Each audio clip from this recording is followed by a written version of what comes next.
baik dari Instagram yang sudah masuk, bolehkah istri tinggal terpisah suami karena bekerja untuk membantu suami membeli rumah? Ini sering pertanyaan yang mirip tadi ya, maksudnya bekerja beda kota segala macam itu ya. Tetap kami sarankan akhi dan ukhti, saudaraku dan saudariku muslimah, Anda coba hidup qanaah, cukup apa adanya gitu.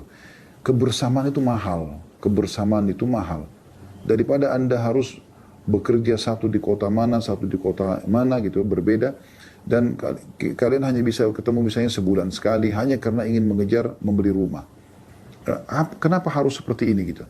Kenapa enggak coba aja di satu kota, kalaupun harus kerja dengan pekerjaan yang tidak ada haramnya, lalu kemudian pelan-pelan, enggak apa-apa pelan-pelan. Yang penting sekarang Anda berikan motivasi ke suami, kalau saya bisa terima kok, saya bisa sabar kok dengan kondisi ini. Anda besarkan jiwanya gitu kan. Atau mungkin kalau Anda rasa Anda punya kemampuan dengan suami menyicil dengan angka tertentu, Anda cari misalnya rumah yang bisa terjangkau dibeli, lalu Anda datang kepada seorang muslim yang punya kemampuan secara finansial, ya, Anda coba ngobrol sama dia, bisa nggak rumah ini saya dibelikan lalu saya cicil kepada Anda setiap bulan sekian gitu. Sambil libatkan Allah subhanahu wa ta'ala dalam doa Anda, semoga Allah subhanahu wa ta'ala insya Allah memudahkan.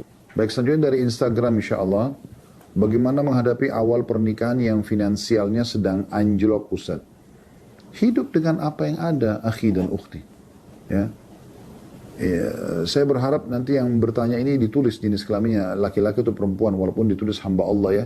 Tulis saja di garis miring misalnya hamba Allah atau namanya, terus P berarti perempuan atau L laki-laki gitu. Jadi saya bisa berkomunikasi menjelaskan. Karena kalau begini saya mengatakan ukhti dan akh ya, jadi karena tidak jelasnya. Baik, sekarang sederhana. Kalau Anda menikah, Anda hidup dengan pasangan Anda apa adanya.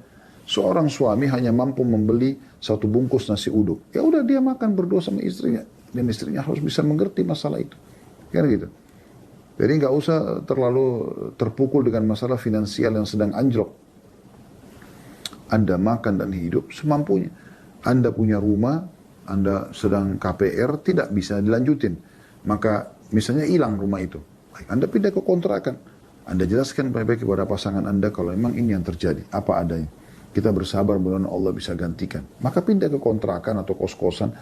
Hadapi semua dengan tenang saja. Ya. Allah subhanahu wa ta'ala tidak menguji hambanya, kata Nabi Muhammad SAW, Allah tidak menguji hambanya di atas kemampuannya. Dan Allah mengatakan juga di akhir surah Al-Baqarah, la yukallifullahu nafsan illa us'aha. Allah tidak bebankan seorang hamba di atas kemampuannya. Pasti Anda mampu melaluinya. Mertua selalu iri karena anaknya meluangkan waktu lebih banyak untuk istrinya. Bagaimana solusinya? Pertama sekali, saya menasihati buat penanya ini, secara khusus Anda, kalau Anda adalah sebagai istri posisinya, Anda harus bisa menjadi penyebab suami Anda berbakti pada ibunya. Ya. Terutama ibunya ya, dan juga ayahnya, kedua orang tuanya. Dan Anda harus menjadi penyebab masalah itu. Kalau suami malas untuk mengunjungi orang tuanya pada saat sakit atau silaturahim pada saat dibutuhkan atau seminggu sekali rutin misalnya, Anda yang mengingatkannya. Dan Allah subhanahu wa ta'ala akan memberikan Anda panen pahala bakti seorang anak pada orang tuanya. Karena suami Anda adalah anak mertua Anda. Dan juga ada pahala silaturahimnya, Anda juga dapat pahalanya gitu kan. Mungkin juga ada sedekah-sedekah yang dibawa dari makanan, dari minuman ya, buat mertua Anda oleh suami Anda, ini juga Anda akan panen pahalanya. Jadi banyak sekali pintu-pintu pahala yang bisa Anda dapatkan. Dan sebaliknya, tentu ada juga poin tambahan di sini. Dan kalau Anda penyebab semua itu, Allah akan berikan kepada Anda juga anak-anak yang bakti kepada Anda nantinya. Sebaliknya, kalau Anda justru menjadi penyebab agar suami Anda tidak terlalu banyak luangin waktu buat silaturahim dengan orang tuanya atau membantu orang tuanya atau memenuhi kebutuhan mereka, maka Anda akan bisa mendapatkan dosa ya, kalau Anda menjadi penghalangnya ya. Dan juga berbahaya sekali. Allah Subhanahu wa taala bisa memberikan kepada Anda anak-anak yang durhaka kepada Anda nantinya. Jadi kami sarankan agar cemburu mertua ini berkurang, maka tentu saja Anda coba minta kepada suami agar meluangkan waktu secara khusus agar bisa menjenguk dan memenuhi kebutuhan ibunya. Dan memang Anda nanti akan rasakan kalau Anda sekarang posisi sebagai seorang istri dan satu waktu Anda akan menjadi suami, maka di saat itu Anda sebagai ibu maksud saya. Sekarang Anda sebagai istri dan satu waktu misalnya kalau Allah karunia Anda anak, Anda menjadi ibu, Anda akan rasakan apa yang dirasakan oleh mertua Anda ini. Ya, sampai pada tingkat seorang ibu itu kadang-kadang merasa cemburu dengan istri anaknya karena dia merasa ini anak saya yang besarkan gitu dan saya butuh juga anak saya bersama saya. Kok istri ini mendominasi? Dan itu muncul biasa di sebagian ibu perasaan itu. Baik Ustaz, Ustaz mau izin Ustaz untuk yang Ustaz, untuk yang belum menginginkan anak dengan alasan belum siap Ustaz, karena mengingat usia kami juga saat ini sudah tidak muda lagi Ustaz. Kira-kira kalau misalnya itu tidak boleh, itu bukan alasan. Diskusi hal tersebut itu baik ya tidak Ustaz? Maksudnya apakah niat dia baik atau tidak itu? Jadi kami, saya pribadi menginginkan seorang anak Ustaz, tetapi suami saya sampai saat ini belum menginginkan anak Ustaz. Dia pernah sebutin nggak kapan dia mau punya anak? Belum, tidak pernah menyebutkan. Jadi kalau saya setiap saya tanya itu alasannya pasti belum siap seperti itu Ustaz. Dia umur berapa ibu? Umur berapa sekarang? Maaf saya tanya ini. Suami saya 44, saya 30 tahun Ustaz. Oh ini betul-betul tidak ada udzur Bu untuk itu. Jadi tidak ada alasan di umur 44 tahun mengatakan saya belum siap. Kalau suami ibu masih 18 tahun, ibu 17 tahun, lalu dia mengatakan misalnya dia belum siap sekarang karena dia rasa dia masih anak-anak, oke. Tapi kalau ini tidak ada udzur Bu. Dan dia harus paham bahwasanya salah satu tujuan pernikahan adalah memiliki keturunan. Tidak mungkin ini tidak punya keturunan. Jadi saran saya dua hal dalam poin ini Bu ya. Yang pertama, ibu berikan masukan ke beliau dan ibu ikhtiar saja. Kalau memang ibu berasa ini adalah suami yang baik buat ibu ikhtiar saja untuk hamil. Maksudnya pada saat dia meminta untuk KB misalnya atau apa, ya ibu nggak perlu ikutin. Karena memang itu hak ibu untuk punya keturunan. Dan dia tidak ada udzur syar'i untuk mengatakan saya tidak mau punya anak gitu. Ya. Jadi kalau ibu merasa ini suami, ibu tenang ya. Atau saran yang kedua adalah ibu istikharahkan sekarang kepada Allah Subhanahu wa taala, minta petunjuk kepada Allah apakah memang suami ini baik buat saya atau tidak gitu ya. Kalau memang baik ya Allah mudahkan supaya kami punya keturunan segala macam. Ibu berdoa kepada Allah Subhanahu wa taala. Kalau memang suami ibu ini baik, maka Allah akan mudahkan nanti hatinya lunak dan akhirnya dia juga mau punya anak gitu kan. Ibu pun dimudahkan hamil. Tapi kalau tidak baik, mungkin ada hikmah kenapa Allah masih membiarkan atau belum memberikan untuk Anda anak. Anda bisa ambil pelajaran dari situ. Mungkin memang ada hal-hal yang nanti kalau sudah terlanjur punya anak malah jadi repot gitu. Ya, malah jadi masalah. Jadi ibu bisa pilih dari dua opsi itu insya Allah.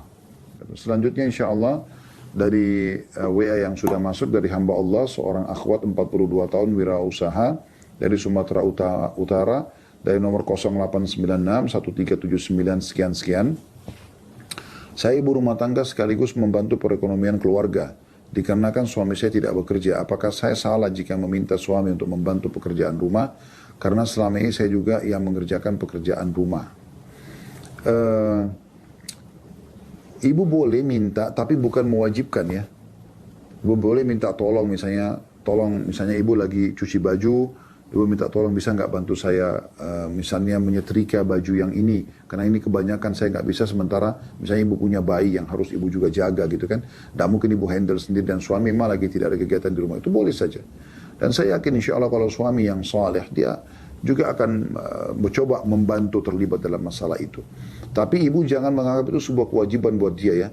Karena dibalik harusnya dia sekarang harus bisa berusaha bekerja apapun pekerjaan ya tanpa melihat jenis pekerjaan itu yang penting halal itu kan, walaupun jadi buruh bangunan segala macam, dia harus bekerja.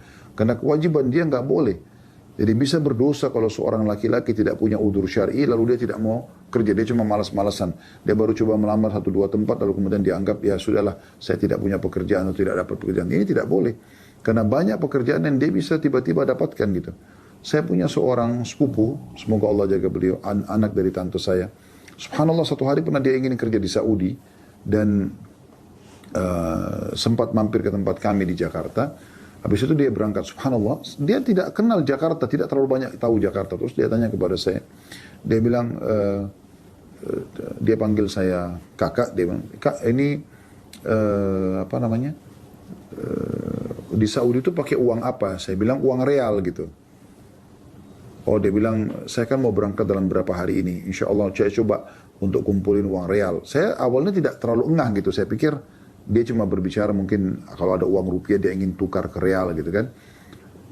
Dia tiba-tiba pamit sama saya pagi-pagi keluar dari rumah, terus dia balik sore itu membawa uang 50 real gitu. Terus dia bilang, alhamdulillah kak, saya sudah ganti uang ini. Dia seorang laki-laki, dia bilang, saya sudah dapatkan uang 50 real minimal, saya bisa pegang nanti di Saudi. Terus saya tanya, Masya Allah, dapat dari mana?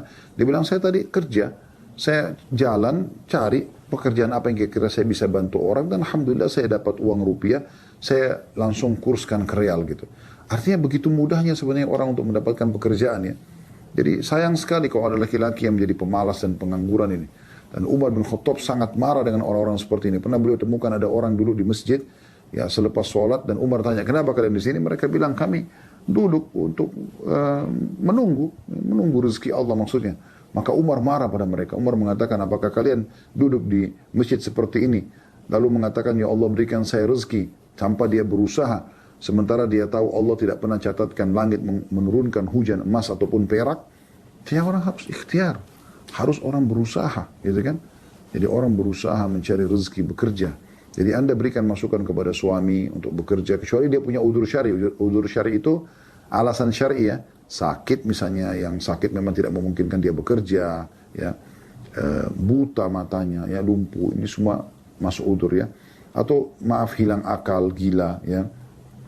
Atau memang dia baru di PHK dan dia masih dalam prosesi menyusun dan dia akan terus berusaha. Nah ini beda udzurnya. Baik, silakan dari penanya yang sudah masuk dari penelpon. Baik, terima kasih Ustadz. Assalamualaikum Ya, warahmatullahi wabarakatuh. Waalaikumsalam warahmatullahi wabarakatuh. Ya, semoga Ustadz dan kita semua selalu dalam perlindungan Allah Subhanahu wa Ta'ala. Amin. Izin Jazakillah bertanya khair. Ustadz, Ya, bagaimana cara menyikapi kepercayaan antara suami atau istri yang sudah rusak, atau bagaimana cara menyikapi dan memperbaikinya Ustadz? Baik, insya Allah saya akan jawab Bu, ya. Ya, terima kasih Ustadz. Assalamualaikum warahmatullahi wabarakatuh. Waalaikumsalam warahmatullahi wabarakatuh. Sebelum saya jawab ini, saya akan coba berdoa untuk ibu dan juga untuk semua yang ikut acara kita ini. Sekali lagi, kita sangat yakin Allah Maha mendengar, Allah Maha mengetahui, Allah Maha pengasih dan Maha penyayang. Semoga semua yang sedang menghadapi masalah-masalah rumah tangga, Allah selesaikan dengan cara yang baik, dengan hikmah, dengan penuh rasa cinta dan kasih sayang, gitu kan. Yang benar bisa memaafkan, yang salah minta maaf. Dan semoga insya Allah kalau ada orang yang meniatkan buruk pada rumah-rumah tangga Anda semuanya, Allah SWT kembalikan kepada para peniat-peniat buruk itu, sehingga tipu daya mereka kembali kepada diri mereka sendiri. Dan semoga Allah tidak membuka kesempatan untuk syaitan menang dalam menceraikan Anda dengan pasangan. Baik, ini yang saya doakan, Allahumma amin. Saya kembali kepada penanya tadi, dan kemungkinan kita tutup dengan pertanyaan ini ya. Bagaimana memperbaharui kembali cinta, keharmonisan rumah tangga setelah banyaknya masalah yang berlalu? Ini memang pertanyaan sering kami bedah di materi manajemen rumah tangga Islami, ya. Di daurah-daurah atau pesantren kilat tentang rumah tangga ya, tentang 30 kiat mempertahankan rumah tangga. Nah, di antaranya itu bagaimana kalau sudah seperti ini. Saya rincikan menjadi 2 hal Bu ya jawaban saya. Yang pertama, kalau ibu ya melihat ada kebaikan dari suami ibu. Sama juga kalau misalnya ada di antara pemirsa kita yang menghadapi dia sebagai suami, dihadapin dari istrinya. Anda melihat dari pasangan Anda ini ada niat baik untuk memperbaiki. dia mau bertobat kepada Allah, dia mau memperbaiki, dia coba jadi suami yang baik, dia coba memenuhi apa hak-hak Anda yang masih terbengkalai selama ini. Begitu juga dengan misalnya kalau penanyanya ikhwah atau seorang laki-laki, maka dia lihat istrinya ada niat etikat baik segala macam, maka di sini Anda punya khiyar, punya hak. Anda mau pertahankan atau Anda mau tinggalkan, gitu kan? Tapi di sini tentu kalau Anda lihat orangnya mau jadi baik, mau segala macam, Anda bisa berikan dia kesempatan dan itu lebih baik. Karena Anda akan panen pahala dia dan Anda bisa supaya Anda yakin buat sesuatu dalam bentuk tertulis yang bisa membuat ini jadi patokan Anda, pegangan Anda gitu. Kapan dia mengulangi lagi maka mungkin tidak bisa lagi dipertahankan rumah tangga ini misalnya. Dan ini Anda kerjakan karena Allah Subhanahu wa ta'ala ya. Ya, ini yang pertama keadaannya. Kalau keadaan yang kedua adalah Anda melihat tidak ada etikat baik dari pasangan Anda ini. Kelihatannya dia yang salah, dia yang emosional misalnya, ya. Dia yang salah, dia justru balik mencari kesalahan kita. Jadi seperti tidak ada titik temu. Padahal sebenarnya kita ini niat baik, ingin menyatukan kembali rumah tangga ini. Tapi kayaknya sulit dengan keadaan yang sedang ada. Maka ini saran kami, Allahu a'lam, istikharakan kepada Allah SWT, salat 2 rakaat, ya. Kemudian mohon setelah itu Anda tinggal ketik di Google doa istikharah, Anda baca setelah salam. Dan itu hal yang sangat baik karena dia adalah jalan pintas doa. Anda membaca di antara potongan doa, ya Allah kalau perkara ini sebutkan perkara. Kehidupan saya dengan suami saya, kehidupan saya sama istri saya misalnya. Baik dalam urusan agama saya, urusan dunia saya, urusan akhirat saya, maka mudahkan. Ya. Buat saya dan berkahi buat saya. Dan kalau ini perkara buruk buat agama dunia saya, akhirat saya, agama saya, dunia saya dan akhirat saya, maka alihkan saya dari dia, alihkan dia dari saya dan tentukanlah kebaikan dimanapun aku berada, dan buatlah aku ridho dengan kebaikan itu. Ya. Dan ini Anda istikharahkan karena memang kecenderungan kalau memang dia tidak ada perubahan, saran kami jangan menghabiskan umur dengan orang-orang yang tidak bisa baik. Ya, sudah bolak-balik Anda nasihatin, Anda luruskan, sudah pernah ketahuan minta maaf lalu diulangi lagi, bolak-balik begitu. Ya sudah, untuk apa menghabiskan umur dengan orang seperti ini? Masih banyak manusia-manusia lain yang lebih baik yang bisa kita jalin hubungan yang baik dengan dia. Baik, selanjutnya insya Allah dari penelpon yang sudah masuk, silakan. Assalamualaikum Ustaz. Waalaikumsalam warahmatullahi wabarakatuh. Mohon izin pertama, terima kasih sebelumnya atas kesempatannya. Ini ya sama-sama. Saya mau bertanya, apakah prioritaskan yang mana antara istri sama anak dan ibu kandung? Dan dengan keadaan ibu kandung itu sudah tidak ada pekerjaan dan sudah tua. Kemudian jika seorang tua itu mempunyai anak semuanya perempuan Ustaz. Nah, apakah nanti nafkahnya itu kewajibannya menjadi ditanggungkan ke siapa ya? Yang untuk tanggung jawab atas nafkah orang tua yang sudah tua tadi, yang anaknya 3 perempuan semua. Baik, sebentar jangan ditutup dulu Mas. Saya mau tanya balik. Sekarang Mas satu-satunya anak laki-laki? Iya, saya laki-laki. Satu-satunya anak laki-laki? Iya, ada kakak saya. Sudah bekerja juga? Iya, sudah bekerja juga. Baik, yang Mas tanyakan ini adalah pendapatan Mas apakah diberikan kepada ibu atau kepada istri dan anak gitu? Iya, mana prioritaskan. Jadi, dan untuk itu kan untuk yang nafkah ya, nafkah maksudnya uang berupa uang. Sedangkan misalkan nafkah batin yang lain misalkan, ini kan saya kebetulan posisinya di Jakarta, sedangkan ibu saya di Jawa Tengah. Nah kadang ibu saya tuh pengen saya sering pulang, cuman saya ingin mengkomunikasikannya ke istri itu bagaimana ya Ustaz ya. Baiknya itu salah satu yang selain uang, selain keuangan gitu. Maksudnya sering pulang ini rutin sepekan sekali kah, sebulan sekali kah? Nah kalau ibu saya sih kadang nggak mesti, misalkan kangen tuh 1 bulan 2 bulan gitu baru pengen anak pulang nak gitu, ibu sudah kangen gitu. Tapi Mas punya kemampuan untuk transportasi pulang gitu? Ya kadang ada, cuman kadang juga mepet sama tabungan juga sih Ustaz. Oke, sekarang berarti yang ditanyakan bukan masalah finansial ya, bukan masalah uang yang dikirimkan ke ibu. Apakah dikasih ibu atau dikasih istri dan anak begitu ya? Tapi lebih kepada... Ya, kalau bisa itu juga Ustaz, jadi mana yang diprioritaskan antara finansial ibu begini Mas, jangan ditutup dulu biar jelas ya. Ada jadi gini, Mas, yang paling baik ini yang saya lakukan juga, saya berbagi tipsnya sebagai suami. Coba duduk sama istri, kemudian coba rincikan gitu, kebutuhan-kebutuhan yang dibutuhkan, apa saja gitu kan. Misalnya ini ya, minyak goreng, sampo, sabun segala macam. Oh iya, kebutuhannya sekian misalnya. Maka dari situ Anda kemudian tahu setiap bulan harus menyiapkan buat istri sama anak yang wajib yang Allah bebankan itu berapa. Contoh misal 3 juta rupiah. Ya udah berarti Mas tinggal sisipkan 3 juta rupiah, selebihnya Mas bisa pakai untuk pribadi atau bantu ibunya gitu. Jadi ini yang paling tepat supaya kita tidak luput dari kewajiban utama, karena kalau masalah finansial Anda memberikan kepada istri dan anak juga wajib gitu kan, karena ibu Anda dari Anda bisa, dari saudara yang lain juga bisa, seperti itu. Jelas ya? Jadi alangkah baiknya dulu dirincikan kebutuhan istri sama anak, jadi Anda bisa tahu berapa kebutuhan yang harus Anda siapkan setiap bulan buat mereka, selebihnya Anda infakkan dan sedekahkan buat ibu Anda, nggak ada masalah. Kalau masalah pertanyaan yang kedua yang masalah tadi punya anak-anak perempuan, apakah itu juga menjadi tanggungan Mas begitu tadi ya? Ya itu posisi di mertua saya sih sebenarnya Ustaz. Jadi anak dia perempuan semua. Nah ketika dia nanti sudah tidak mampu bekerja, nah tanggung jawabnya itu ke siapa ya Ustaz ya sebaiknya? Ke paman-pamannya, saudara-saudaranya ayahnya. Oh gitu. Iya. Iya, paman-pamannya pengganti ayahnya gitu. Oh iya. Sama juga tadi pertanyaan yang tentang masalah ibu Mas ya, kayak yang tadi kalau beliau minta pulang. Kalau Anda punya kemampuan pulang saja, tidak ada masalah. Kalau untuk bagaimana membahasakan kepada istri, yang paling tepat jelaskan masalah hukum agama. Anda sebagai suami dia tetap wajib bakti sama orang tua walaupun sudah satu suami. Beda posisi istri Anda beda.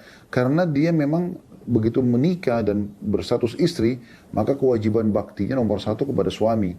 Tapi kalau seorang suami nggak bisa. Jadi memang kalau ibu mengatakan, nak tolong pulang kangen ya, selama Anda mampu lakukan. Ya, kalau Anda belum mampu, misalnya Anda mengatakan, ibu, saya mohon maaf, saya betul-betul, misalnya Anda betul-betul tidak punya uang, bukan masalah kepepet. Masalah kepepet, tidak ada masalah, sedekah aja, berangkat, nanti Allah akan gantikan gitu. Misalnya pas-pasan nih, saya punya tabungan transportasi, misalnya 1 juta rupiah, tabungan saya 2 juta, saya khawatir nih kalau ada kebutuhan keluarga tiba-tiba mendesak, itu nggak usah dipikirin, keluarkan saja, untuk ibu itu sedekah besar, gitu. Itu paling besar. Tapi kalau Anda betul-betul tidak ada uang sama sekali, ya, betul-betul tidak ada uang sama sekali, maka di saat itu Anda minta maaf kepada ibu. Allahu a'lam. Assalamualaikum Pak Ustadz. Waalaikumsalam warahmatullahi wabarakatuh. Ya, saya kebetulan saya mau tanya ke Pak Ustadz. Saya punya anak, yang pertama anak saya umur 6 tahun, cowok. Dia itu berkebutuhan khusus Pak Ustadz. Dia berkebutuhan khususnya tuh lebih ke arah ke autisme. Jadi dia pertumbuhan dan perkembangannya tuh belum sesuai umurnya lah. Jadi belum bisa bicara dengan lancar sebagai seperti itu kurang lebih.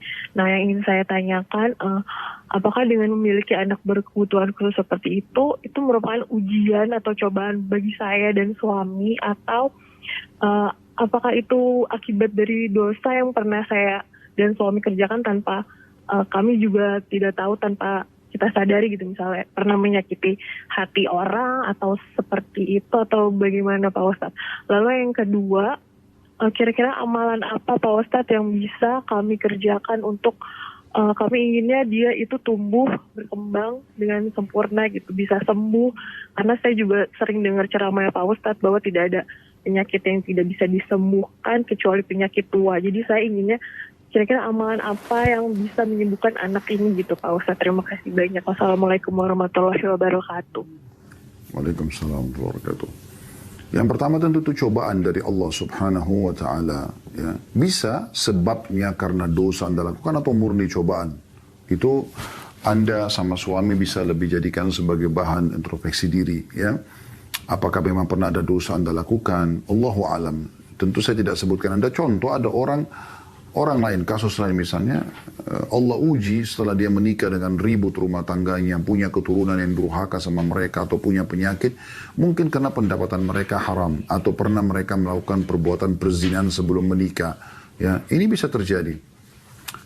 Kalau itu semua ada, atau yang dosa-dosa lainnya, Anda bertaubat kepada Allah SWT, insya Allah masuk dalam hadis Nabi SAW, at-taubatu jubu ma qablaha. Tobat akan membersihkan dosa-dosa yang lalu dan bekas-bekasnya tentunya ya. Tapi kalau tidak ada murni cobaan, tugas Anda bersabar. Apa itu sabar? Anda menerima itu sebagai keputusan Allah dan Anda ikhtiar, itu sabar. Bukan duduk manis, lulus dada, sabar ya, enggak. Tapi Anda ikhtiar. Secara medis Anda ikhtiar, dan kami juga menyarankan Anda, ya, seperti tadi pertanyaan kedua, solusinya apa? Anda ikhtiar secara syar'i, ya, secara nabawi lah, mengikuti perintah Nabi SAW, seperti misalnya rutinkan bekam setiap bulannya, kemudian Anda ruqyah syar'iyah, ya, Anda ruqyah, cukup banyak orang-orang yang mengalami hal yang sama, insya Allah Allah Subhanahu Wa Taala mudahkan sembuh, ya. Dan sudah sering kami sampaikan di beberapa pengajian tentang nomor teman-teman yang bisa meruqyah, ya. Saya bisa berikan kembali insya Allah. Anda bisa hubungi, sebentar saya lihat dulu.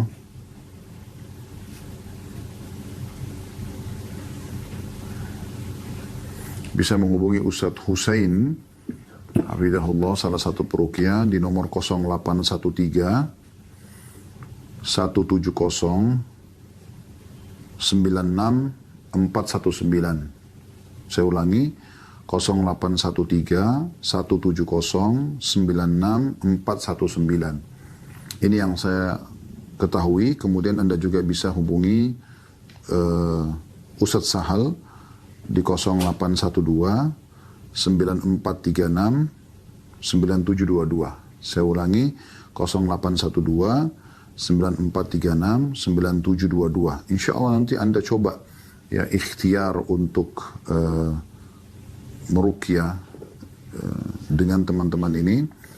Juga Anda bisa coba terapi bekam atau juga fasdu, salah satunya. Anda bisa hubungi Mas Randi di 0813 210 456 78. Saya ulangi, Mas Randi 0813 210 456 78. Dan selebihnya Anda bisa lakukan ikhtiar syar'i yang lain selain ruqyah, selain bekam atau fasdu. Anda bisa berdoa kepada Allah Subhanahu wa taala, bertawassul dengan amal soleh seperti misalnya bersedekah dengan niat agar anak itu disembuhkan. Jangan pernah putus asa karena tidak ada penyakit yang tidak bisa sembuh. Selanjutnya dari WA yang sudah masuk dari Raisya Andini, seorang akhwat 30 tahun dari Jawa Barat, dari 0896 1618 sekian-sekian. Ana seorang istri, suami Ana berniat untuk poligami, tapi Ana belum siap. Bagaimana hukumnya, ya Ustaz? Ya, kalau masalah Anda belum siap itu hak Anda.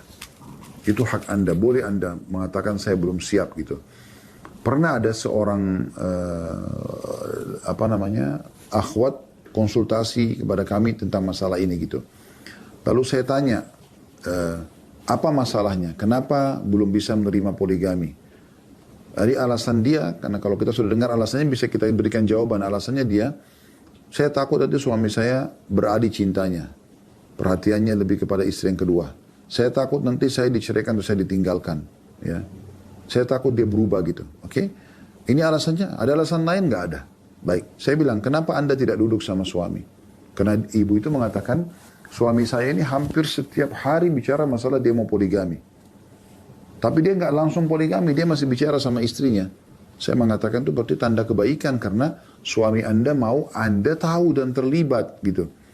Cuma tinggal masalah kan di kejiwaan Anda pribadi. Ya sudah, sekarang coba duduk sama suami baik-baik. Saya ini sekarang sedang kamu desak mau poligami. Saya belum siap. Jiwa saya ini saya butuh keimanan yang cukup untuk saya bisa menerima ini. Walaupun saya tahu ini perintah Allah gitu.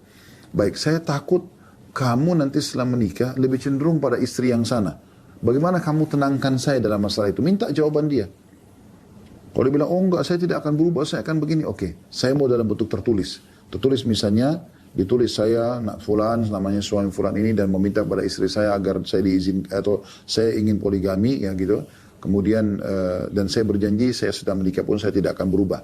Oke? Apalagi diceraikan, saya juga tidak akan ceraikan istri saya. Berubah, saya tidak akan berubah, gitu-gitu. Dan saya akan menjalankan sesuai dengan syariat Allah. Baik. Kalau itu sudah selesai, Anda tanya sama dia, siapa calonnya? Oh, calonnya si fulana. Baik, saya mau ketemu. Misalnya, Baik, Anda ketemu sama keluarganya, misalnya ketemu sama orang itu, Anda ngobrol. Sekarang suami saya ini bicara mau poligami sama Anda. Gitu kan. Ini yang saya kasih masukan kepada ukhti yang dulu pernah bertanya ya.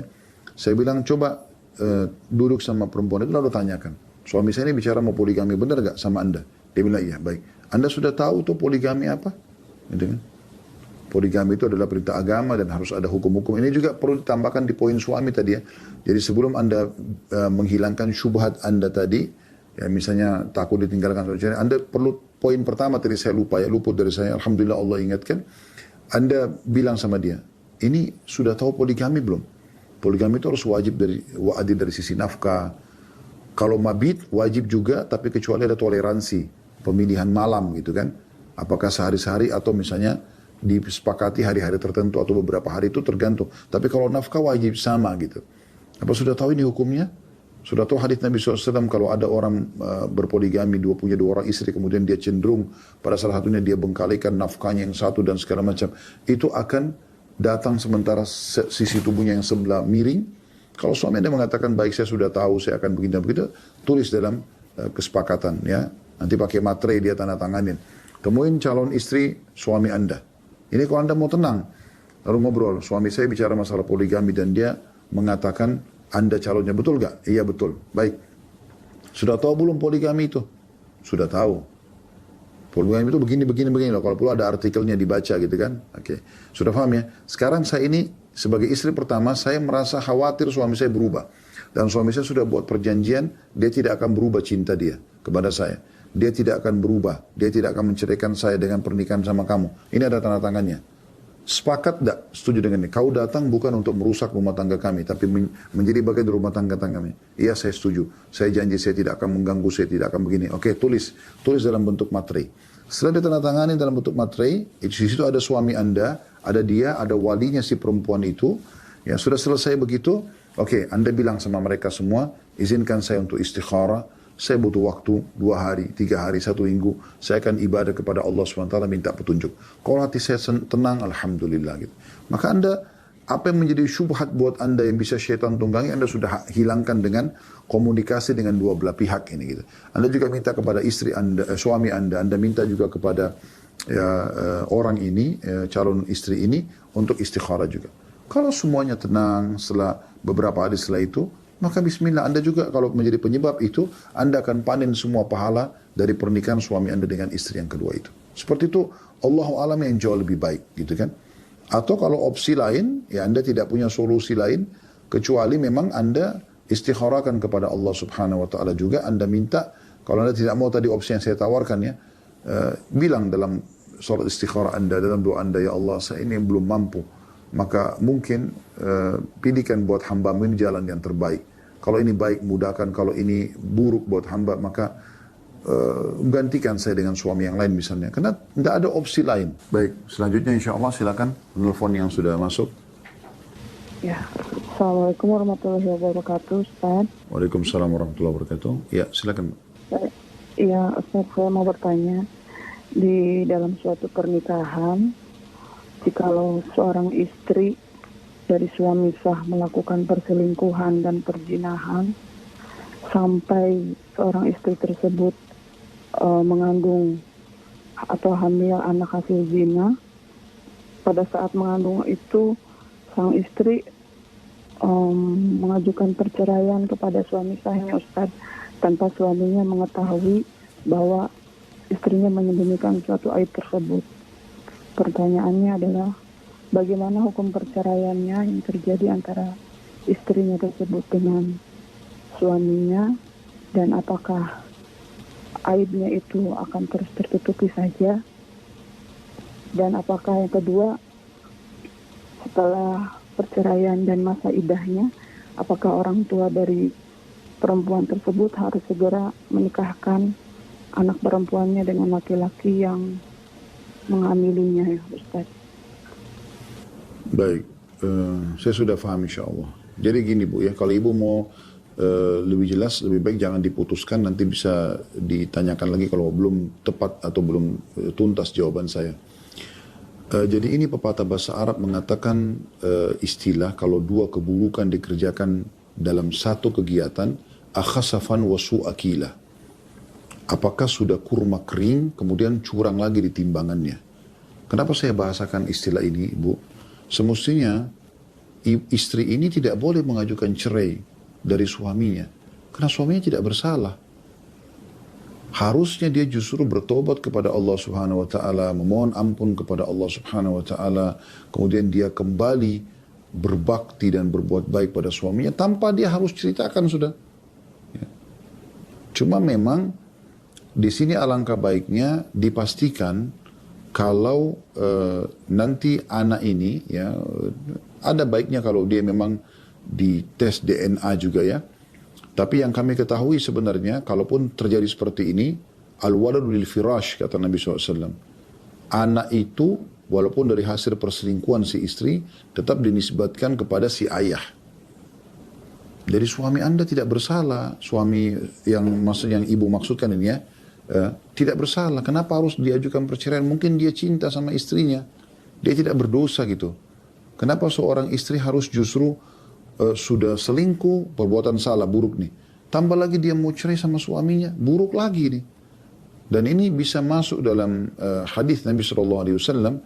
Istri manapun yang atau wanita manapun yang meminta cerai pada suaminya tanpa udzur syar'i maka haram baginya bau wanginya surga.